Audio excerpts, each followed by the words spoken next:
Tüyücü tüyücü tavanları aklına çiğnebilir. Bak zeherler boyununda çağan bittiktirir. Ağlatan neyden tapayım nehrivarım sadece.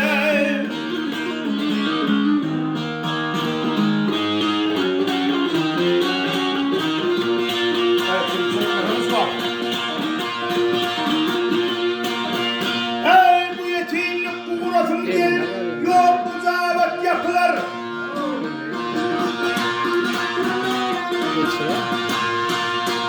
Ey bu yetimlik uğrasın yok kanaat yapılar.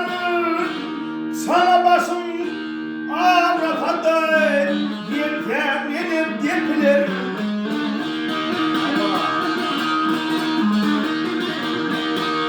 Ey doğanlar yerine vursun kesevalım topulur. Öldeten birden tapayım kememinin zan atar.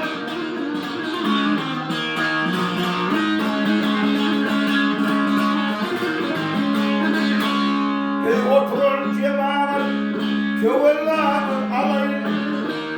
Bir ağacın ayak çekin gecemi görün.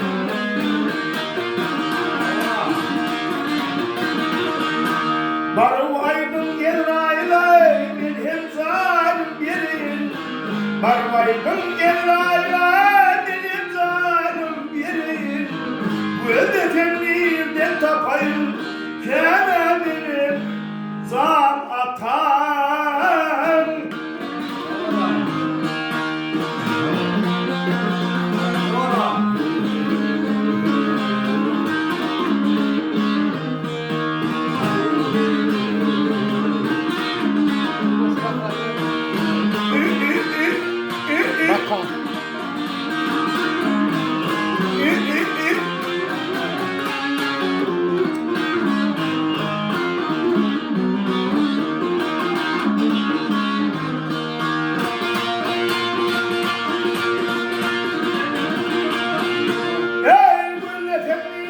Tapayım